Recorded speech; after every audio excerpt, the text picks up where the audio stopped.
tackling just about any topic in their lives, whether it's about their kids, marriage, or life in general. This Audioboom original podcast premieres Wednesday, January 29th, with new episodes every Wednesday after that. And it's available on any of your favorite podcast apps. For all of our Informed Pregnancy podcast listeners, we get to share with you an exclusive first listen for Fam for All moms. In this clip, you'll hear Susan and Sharzad discuss when they knew they wanted to have kids and how their childhood experiences shaped their decision to do so. While you're listening, be sure to check out and subscribe to Fam for All Moms in Apple Podcasts, Spotify, iHeartRadio, or wherever you get your podcasts. Enjoy.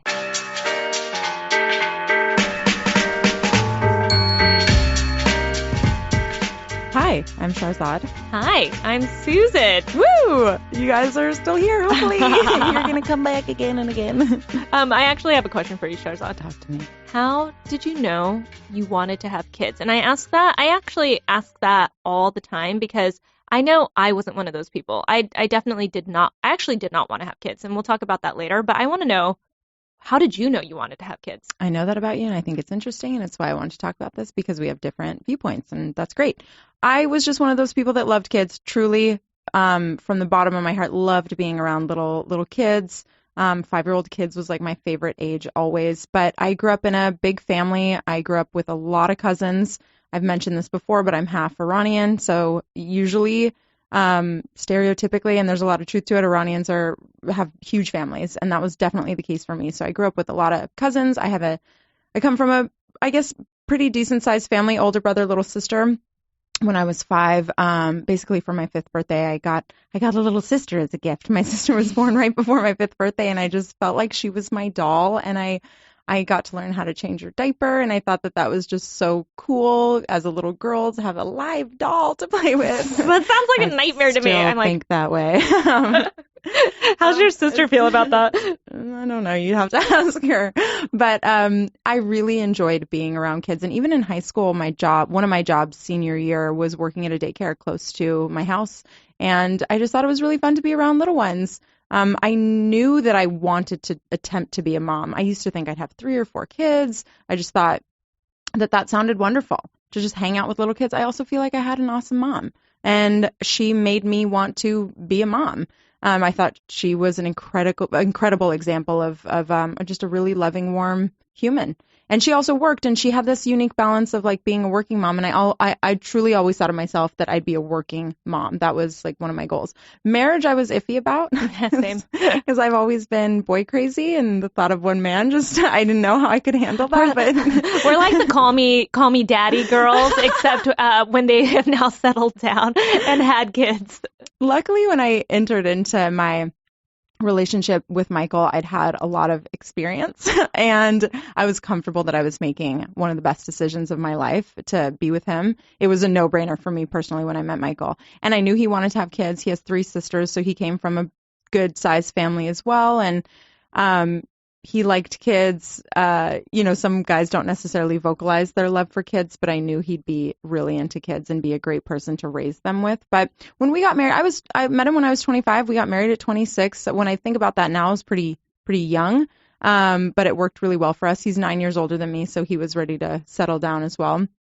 But one of the things that was important for me to do before I had kids was to travel. And luckily for me, like, I was able to, and I grew up with just a really well-traveled set of parents. My dad's an immigrant, as I've mentioned before. He came to America when he was 25 from Iran. My mom lived in multiple countries. She traveled around the world as a hippie for like 3 years, lived in India, lived in England, lived in Iran, where she met my dad and came back to America with him. And so I've really been exposed to a lot of culture, and travel was something that was just, it had to happen before kids. I had this fear going into motherhood that I would like never go to another country again. Like and never set foot on an airplane. Never go anywhere again. And I was sort of scared that my life before I became a mom, I felt like my life was going to kind of end in some ways. I guess I had this weird fear, and I really wanted to like check some things off a bucket list. You know, I think upbringing really does a lot to you. Mm-hmm. Not that I get along with my family. I love my family. Mm-hmm. They are my life. But I also felt like, you know, I grew up pretty poor, Mm-hmm. and I felt like I was in charge of my sisters. And actually I had two, I say had because it's a long story, but I have, I guess I'm going to say I have. Mhm. I also have two adopted brothers. So we had a large family, and I I was. didn't know that, Susan. Yes, I know. This is a conversation for another time. Okay. So I felt like I was in charge of my sisters essentially because my parents were both working during the day and stuff. Like when I say I was in charge of my sisters, when I went off to college, like the first week of college, my sister called me and she's like, can I go over to so and so's house because mom and dad aren't here to, like ask. And I was like, you gotta ask mom and dad. I'm not there. Like she just assumed that I could, like she just calls me because I'm mom number 2, like that kind of thing. So I think I felt like I had a lot of like raising of kids in my life. And I really, my mom really drilled in me. She was like, you don't want to be poor. You don't want to be struggling. You want to get an education. I'm the first person in my entire family to get a college, to actually graduate from college. Wow. So I didn't know it was that. like the first and foremost, like most important thing to my mom to like drill in me was like, go get an education, go start a career, make some money, like go do something like that. Like it's not always about having a family. It's not always about, like taking care of others and stuff. And, like obviously I now take care of my family and that feels really, really good.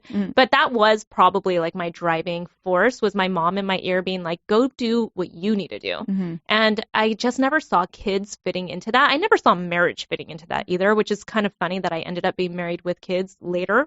So I went through like my entire 20s being like very hardcore feminist, which is kind of funny because I've like really chilled out on being a feminist.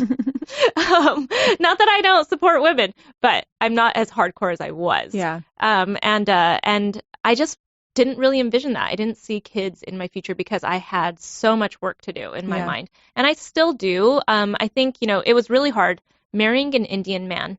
I didn't realize was going to be very hard on the family to hear from me say that I don't necessarily want to have kids. Like that was almost like, it was when I had this realization, we got engaged and everything was like peachy and we were planning a wedding and all that stuff. But on our wedding, the first question we got from everybody was, so when are you having kids? And it was kind of weird to be like, what did I just get myself into? You mean his side of the family was asking? My dad was like, she's not going to have kids. Like, also, your parents were really young when they had you. They were very young. Yeah, my parents were, they're not really young, but they were young. My mom was 20 and my dad was 19. Yeah, so that's young. young. Yeah, that's young. And, it was one of those things where I was like, ooh, this is going to be a touchy subject. And it actually made our first year of marriage really hard because, what's funny is like, I don't think I realized how hardcore about not wanting to have kids I was until I got married. And suddenly it felt like a pressure to have kids because then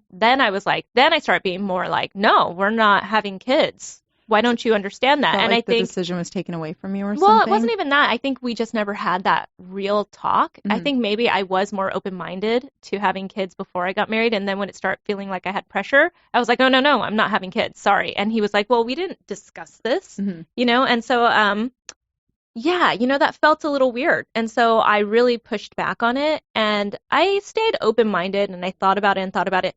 We were married for 5 years before I finally said to him, and it doesn't sound very romantic, but I was like, I think I would regret more in the future, like when I'm older, not having a kid than having a kid. Like I know I can do this. Right. And I also felt like my career was starting to go the way I wanted it to because I finally decided to be brave and start my own thing. Right. So I went off, quit my job, started Mixed Makeup. I had to deal with that baby first. And once I started feeling like that baby was going, I was like, maybe I could handle a kid. If anything, I can handle one kid. I can do everything once, right? Like in my life. That's always been kind of the way I think about life is I can do everything once.